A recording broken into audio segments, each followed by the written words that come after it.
Well, hello folks, and welcome to A Sportsman's Life. I'm Luke Clayton and my two good buddies, Jeff Rice and Larry Weisson, and we're so proud that you're with us this week. I'll be very honest with you, I have no idea where we're going. There is no telling, but it's going to be fun. We're going to have a good time, folks. Stay tuned. We have another great adventure on A Sportsman's Life coming your way. Well, good evening, folks. Welcome to the Buck and Bass Ranch. I'm your host here, Jeff Rice. We're going to go see if we can't do a little spot and stalk tonight. Take the bow. Feeders just went off probably 30 minutes ago.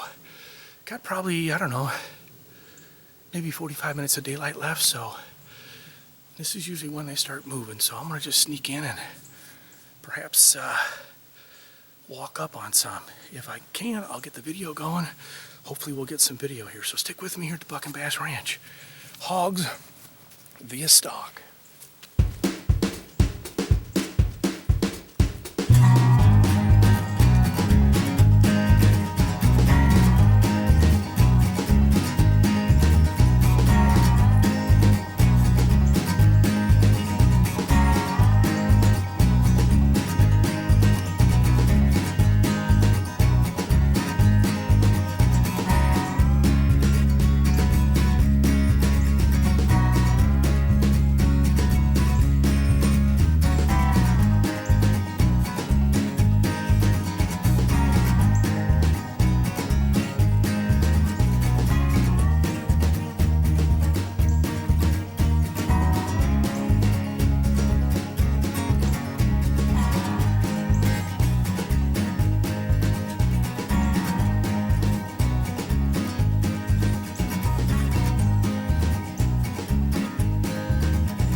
Well, we're back at the point of impact here, folks. Buck and Bass Ranch. As you saw, I snuck up on this little feller.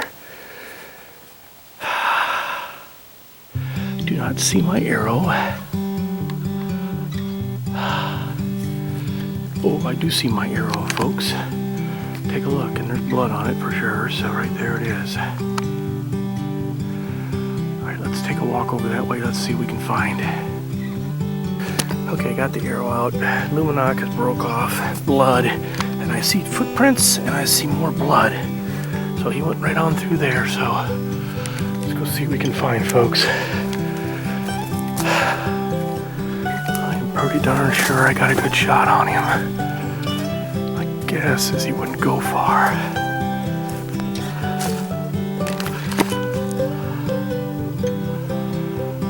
I think he came through here.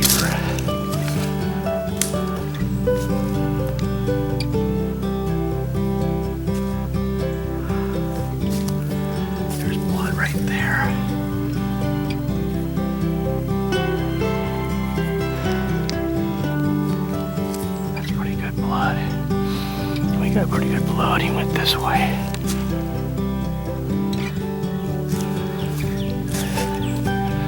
Always best to stay on a blood trail, if nothing else.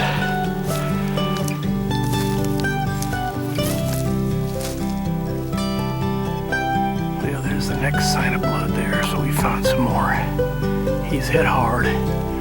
So we're gonna stick on with it, and we will be back momentarily. I've been finding blood, so we're just gonna stay on him. We'll be back. Well, we are on the East Fence Line Road. We have made our way. He went through there somewhere. All right. We keep on looking.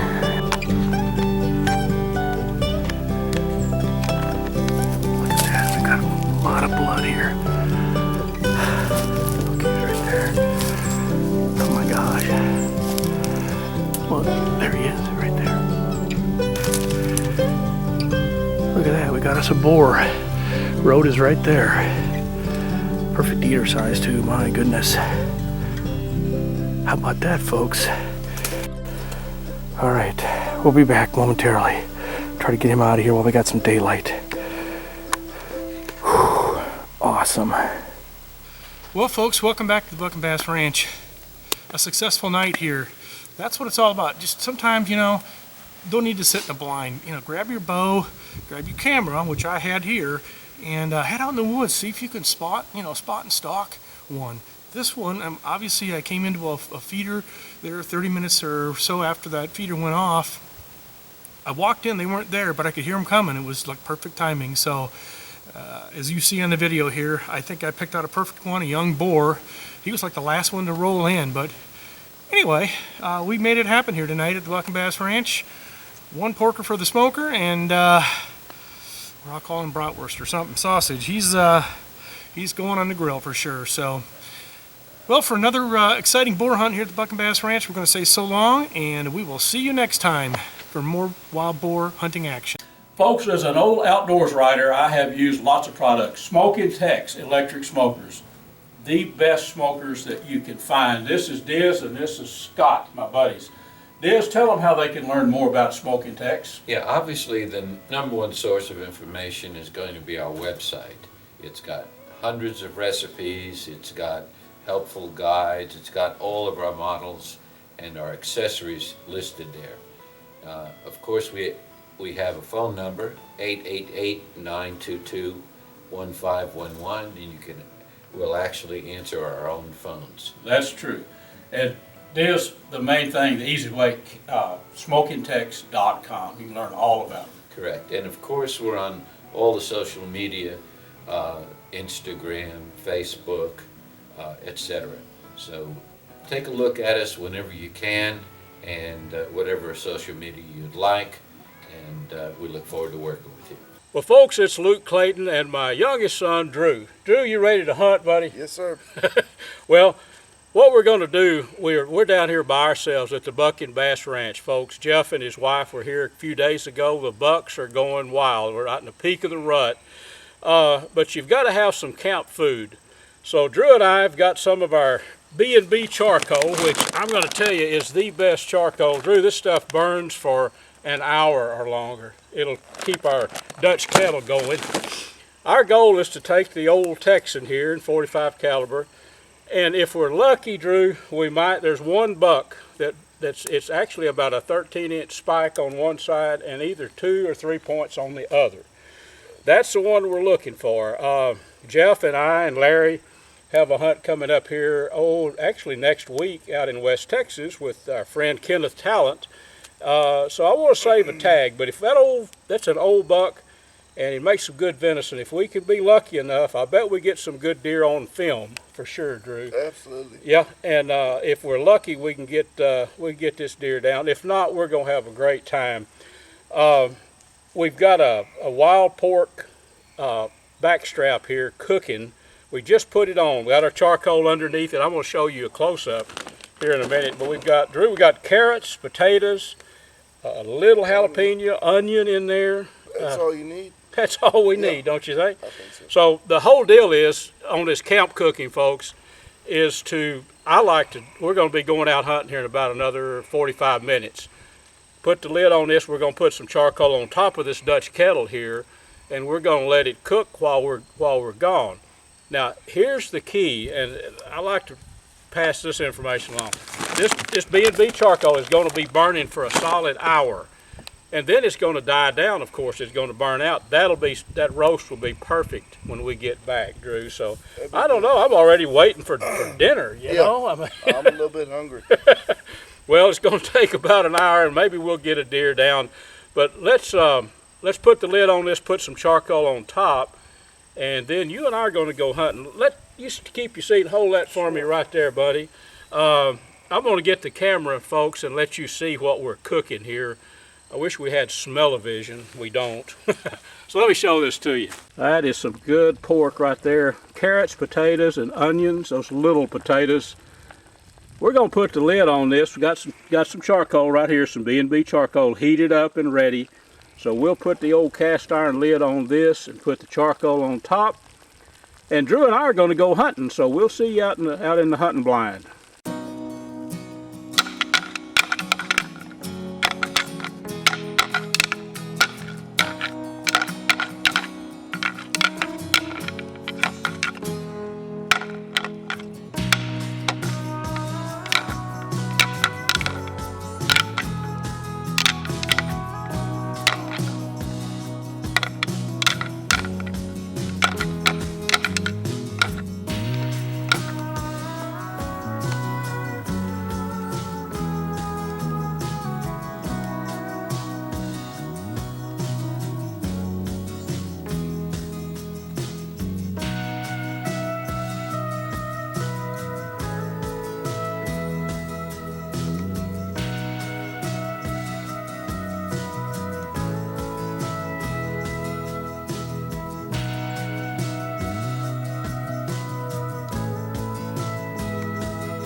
All right, Drew, I tell you what, we're back at camp. It's a little bit, the light's not the best, but the light's pretty good on this. I want to show all of our friends, look at these carrots, these little potatoes, carrots, and this back strap, if we want to call it that, loin, is gonna make one very good meal. All right, here we go. You're not ready for this, are you, Drew? I'll take some if it's done. All right, let's pass your plate up here a little bit closer to me. Oh, yeah. I know how you like those jalapenos, too. Those little potatoes are going to be good, too. But what do you say? Thumbs up? Thumbs up. Very good. Most of us, when we get a brand new gun, we can't wait to get out and shoot it. Or we've got an old gun, we can't wait to get out and shoot it. We'll talk about ammo some other times, but there are a few little things that you can do to make yourself a whole lot more accurate shooter and a quicker shooter, to get on target a whole lot quicker. This is how the rifle comes from a factory right here. This happens to be a little bit of a custom job on a Ruger 77 Hawkeye. Their guide gun version, which is a relatively short barrel. It works absolutely great for this caliber, the 375 Ruger. But I want to show you something. I've got the scope mounted. This is the Trigicon. It's a 2.5 by 12.5 by 42. with the rings that come with the rifle. It's a 30mm tube. When you mount the rifle, you want your cheek, and I think Luke called this a spot weld. I got Luke over here coaching me and all this. It's spot weld. That's what the military calls it. And what you're doing is you want your eye directly in line with what the sights are. Now, if you'll notice, that center of that scope's hitting me about right there. It's not hitting me right there. So to me, what you want to do is kind of like shooting a shotgun. If you pick up a shotgun, I make sure it's unloaded, and we know this one's unloaded for sure because I've checked it numerous times before we started this. But when you pick up a shotgun, you mount it, close your eyes, and open your eyes, and you want that line of sight that you can see right straight down the barrel. Well, that's not happening with this. So Hornady, among other things, besides making absolutely fantastic ammo, builds these cheek pads such as this right here. They're relatively inexpensive. You can go to the website, the Hornady website, and get one of them, and they come in black and tan, and also if you're a left-hand shooter, they'll set up for a left-hand shooter. These are real easy to install. Now, this particular one I just pulled off of here, so I know it's in pretty good shape, but a lot of times too they'll come with some shims, if you will. So we'll look at it in just a little bit, but if you can't get it properly seated against that buttstock, then you can use these shims like this one to put on. But I know that this one works because I just pulled it off of there, so it's very easy to put on. Slip it on there and just tighten it up. And we'll get it good and tight here in a second. And these are adjustable for different guns, so if your gun's a little bit different than what this is, you may have to pull it apart, and it comes together very easily. It's made pretty much with Velcro all the way through, so it does very easily. Now, okay, we got this in place. I happen to know that this one works pretty good now. Now if I put this gun up, close my eyes, get that weld right there, and open my eye, guess what? My eye is right at the center of the scope. When you look through the scope, you want to see the full value of that scope. You don't want to see just almost like a donut kind of situation. So you can put shims underneath there if you need to, whether you're left-handed or right-handed. But again, make sure that gun's empty. Get in a room by yourself or out at the range.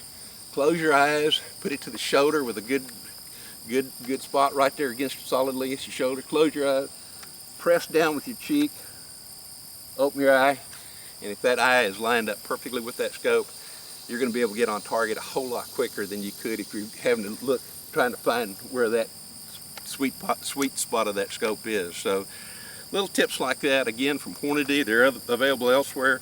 The best ones I've ever found came from Hornady, however. And what I like about it, you carry shells in here, you can carry a hunting license in here, you can carry your range card in here, whatever you want to do, and you can carry extra shells as well too. So go to Hornady, get a good cheek pad, and put it on your rifle, and guess what? You're going to be able to find that target you're shooting at a whole lot quicker, and you're going to shoot a whole lot more accurately. What an antelope hunt. Out hunting with Greg Simon's Wildlife Systems out in far west Texas. Hunted Greg last year and shot an absolutely fantastic book style pronghorn antelope. Came back this year looking for a little bit different kind. Now if you're into long brow tines and whitetail deer or prongs on pronghorn antelope, let me tell you, it doesn't get any better than that right there. And I hate that statement where it doesn't get any better, but hunting over here, we're filming this actually for Sportsman Field, for Trigicon Sportsman Field outdoor show that Safari Classics does, and so truly honored to be here with Dave Fulson, who's a very, very dear old friend for many, many years, but unbelievable hunter, unbelievable videographer, producer, and all those kind of things. And hunting with Ted, my guide, I've had a chance to hunt with Ted a little bit in the past, and we passed up probably, good gosh, 60 to 80 of these things. No telling how many bucks we saw, but that's the ones we passed up. Made some stalks that got within, almost counting coup as the Comanche used to do, of touching one within about 12, 13 yards of one, and passed up all those other bucks so we could find this one. We looked at a lot of bucks, hunting some of the same pastures we hunted before, did not see this one. But if you want to see the entirety of the show and all how it went down and everything from the kill shot to the mini bucks we passed up, you're going to have to watch Trigicon Sportsman Field. It's coming out next year, and we'll let you know about the time that it appears. Time to get some photographs, time to get the intestines and insides out of this one and get him in the cooler, because antelope too are really good to eat. God, what a buck, what a buck. Hi folks, how's everybody doing today? The best way to start a fire in the woods, I'll show you right here, is a fire starter like this and some lighter fluid. But chances are real good you're not going to have that if you're really out in the wilderness. Now, in Texas, you know, many of us, most of us, we're not going to find ourselves in a wilderness situation, but you can get, you know, there's a situation might arise where you need to start a fire to warm up. Say you're out duck hunting, you get cold and it's 10 degrees out there. Another good method is a flint and steel. I'm going to show you how this works, but I carry this in a pack. This is just a flint and steel to strike it with. I'll give you a good close-up here in a minute. I carry it in this little pack here, and in the pack is a bunch of oilcloths, we'll call them, saturated with oil. Just little pieces of fabric. But you can take this flint and steel, and you can take this, and you can start a fire. This thing will burn for 5 or 6 minutes, but I carry it a little farther in my pack. I always keep some. This right here is dryer lint off of a clothes dryer. You've got it at your house. Stuff is an awesome tinder for starting a fire. Actually, it's wet out here today. We're going to start a fire. It's real wet. It's been raining. But you can look up in some of these dead trees and get some little twigs. If it's real wet, that's a good thing to do too. And especially if you can find junipers or cedar trees, they have the pitch in them just like a pine. So I'm going to show you how this flint and steel works. I think it might be interesting to you. Will you need it very often? Probably not. But when you need it, you're going to really need it. So let's start a fire on some. We'll get out here in a fire pit where it's real wet, lay a log down, and then just start a fire on it. And then obviously you can use the tinder that you can get from your leaves and limbs and a little lint from your dryer and start your fire. So let's check it out. Okay, my friends, here is a really wet piece of wood that you're looking at with a little bit of that oilcloth on it right there. And of course, that we're not going to start this big chunk of wood burning, but we're going to start a little fire there, and then put a little of the lint from the dryer on it. That'll create a good dry spot and a good blaze, and then we can pile on the tinder. You know, the small dry branches or little bitty pieces of limb or whatever. So let me get down here and let's use this. Here's the flint and steel. The flint is actually right here. So we're going to really get going and create some spark here, and this will start our fire. Watch this. Look at that. Now that'll burn. That's that oilcloth right there. That'll burn for a good 5 minutes. But what I'm thinking, where I always like to carry the lint with me, I like to use that to get the fire going even a little bit faster. It's real helpful. I don't know why lint burns so well, but here it is right here. That's just lint from a dryer, clothes dryer. Kind of open that up. Lay that up. Now you've got your wood or your tinder already laid by. Take your lint. This will burn for another 5 minutes. Put that on there when you get your tinder on it. And bingo, that's all soaking wet there, folks. But that fire will burn for, at least 10 minutes with that oilcloth below it. And we just used a flint and steel. So hopefully this will help you. Go get you a flint and steel. They're pretty widely available. You can find them a lot of places, but you won't need them every time you go out field, but when you need them, you're going to need them bad. Hope it helped a little bit, folks. Folks, thank you so much for joining us here on our Sportsman's Life. I mean, what a great adventure we had today again, and looking forward to another great adventure next week, huh, boys? You betcha. I'm ready to go. I'm not. I want to stay right here. Y'all join us next week.